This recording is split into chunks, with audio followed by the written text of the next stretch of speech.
Tobi. Hi guys, Tobi back right here, live on NetNG. Don't stop watching NetNG. Congratulations on your 1 million followers. Tons a bunch. How did you do it? So that for people, your set particularly, you won't just call me housemate, I will call you guys branding friends. I'm sure you understand what. Yeah. So how did you do it? How did you achieve that for the sake of people who don't know and people that kind of know that because followers? For me, I'll never buy followers. Let me put that out straight. And second thing is, I'm not so concerned about the number of people following me on social media.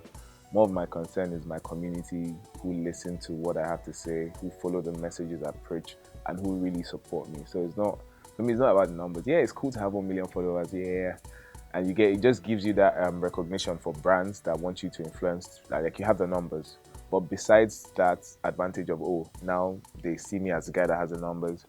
For me, it's more of when I say, guys, let's do this in our community, let's come out and do this. Who are the number of people that will actually come out to do this? Do you get? If I have a product I have to sell and I put it out there, how many people would actually buy that product? So that's what matters, not the 1 million followers. Because in the 1 million followers, you have a few that support you, you have some that are really just following you, you have those that they're just watching for the clothes, whatever you're wearing, so they can replicate. So you get people follow for different reasons, but more of my focus and concern is that bunch following that actually believe in me and will support me. And you get that community where we're learning from each other. So they also talk to me and then I talk to them. That's the number that matters. If you had a chance, go back Oh, again, like the last one. yes. I'll You go. had another chance. Oh, another big brother for me to go. Yes. I, right now, I already have the platform I need. Yeah, so I'm here trying to now. Already have the audience or the attention I want. So now let me utilize that. So I don't going into another big brother house is not. I'm not 100% sure if I'm going to go or not. But then if the question is the one I went for, if given the opportunity, will I go again? I'll jump with my two hands and two legs. How has fame changed you? It hasn't changed in one bit. Really? Yeah. So you don't go out of the house just to buy. You go out of the house. I now still just do. To buy Akara. I still do everything. Nobody says. I still do everything I used to do. I still take a bike to the airport when I'm late. I still do my grocery shopping myself. I still live life normally because I don't want to be that. Yeah, celebrities sometimes feel the need not to be seen in certain places, but I'm not going to let the fact that I'm a celebrity take my normal life away from me. So I'm still going to live a very normal life, but at the same time be a celebrity because it makes more sense that way. If you're the guy they can relate to, now when you're talking, they know you have similar struggles, or you can relate to whatever it is the average Nigerian is going through. So it's not like you're just sitting up there and then you're just coming to social media to talk. So if you watch me, we're doing the same thing. We're living the same life. You get a lot of people just happen to know me. That's it. Okay, the last question before we go on to our games. A lot of people who watch the show and watch your bromance feel that it was just for the sake of being in the house. Let's leave the This is the last housemates. question. Let's leave all the Wait, house. are you still close to Miracle? Let's leave all the housemates on their own thing. So, what's the weirdest thing a fan has done to you? Kiss me while I was trying to give a hug. So it was more like, Tobi. Then I was like, hey, and I was like, yeah, in Lagos. Have you ever had a sugar mommy? No. If I did, probably I would have gone to Big Brother. I'll be okay. Weirdest place you've scrolling. Oh my goodness, these are very personal questions. What kind of friend are you? Yeah, I think I'm the diehard kind of friend. I go all out for my people. I do the things that really matter, not the things on social media. Brother Shaggy or MC Lively? I'll choose MC Lively because MC is my guy. I love Shaggy though, but MC Lively is more of my guy. So I have a personal relationship with him outside of, yeah. He's not actually Yoruba. I thought he was Yoruba. MC Lively. He's an Edo. Edo boy. Michael something. Yeah, he's not Yoruba. Simi or Tenny?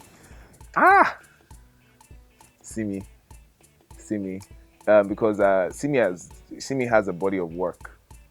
last albums. Like, so I listen to there's, I have a phase of my life related to or tied to her songs in that album, so I can relate more to Simi. I love Tenny, by the way, but I'm waiting to hear 12 tracks from Tenny back to back to back and still be in love with her. So she has a lot of singles, but she should give us an I album. love it. You play good with that. It's my G. I think Dekole is my G. What's the most exciting part about being a celebrity? Well, so far, one part I find very exciting. Nobody should laugh at me. I get free upgrades. I pay for economy, and then sometimes they're like, Toby, come to business class. But then to more serious stuff. Being a celebrity, one of the interesting things is now a lot of people look up to me, so it's easier to impact. So that's what I find very interesting. Like a lot of people kind of look up to you, and then your lifestyle is kind of like a model for them to live their lives. And that's why I keep doing my best to put out good stuff, so they're learning good stuff. Yeah. So if you could explain what the DSTV campaign is to a teenager, what would you say? Yeah, it's just the power of being able to be anything. A lot of people go to school and want to be doctors, but at the same time, they have this other flair for something else. So the ad is centered around, okay, being able to be anything. You could be that nice guy, you could be that other guy, you could be whatever it is you want to be in life. So don't limit yourself, and then just know that within you is the power to be anything and different things, depending on whichever suits you. So you featured as a villain in the ad. What was the experience like? It was very villainy. Yeah, it was interesting. Like the whole setup. I mean, that's the biggest production set I've been on, so it was quite interesting. A lot of professionals. So it was a good one. It was a good one. And then when they gave me villain, I thought they would give me like lover boy, Mr. Lover, but apparently they saw a villain in me and then they gave me. But it was interesting. You see, that's another thing. I can be lover boy and then I can be a villain. So you're in season 3 of Hustle. Yeah. So can you tell us a little bit about your character?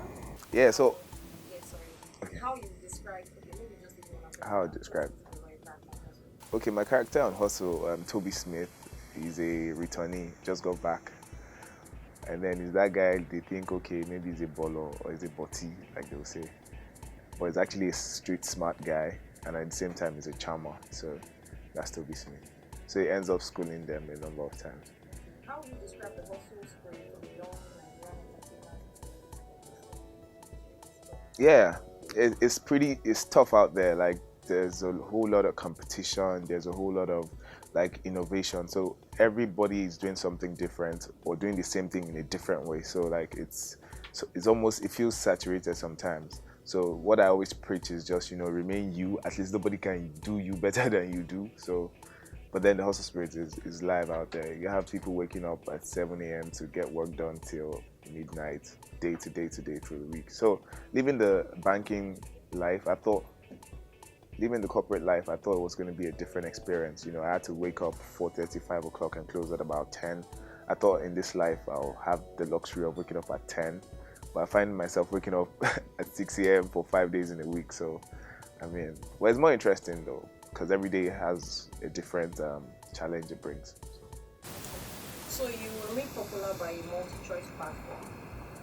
How has blowing from there helped your position as an entertainer and a storyteller? Yeah, for me, that was what I went to the show for, because I wanted to switch to the entertainment part of life, but I did not necessarily, at that point, I didn't have the patience, or how would I put it? I couldn't just leave 4 years banking experience and start going for auditions like, hello, I want to be an actor. So I needed that platform, and then DSTV granted that. Like, it's still one of the best things that's happened to me in my whole life. Because right now, a lot of things I want to do, I have the audience for it. So I can approach any producer and table my ideas. I can approach companies and table my ideas.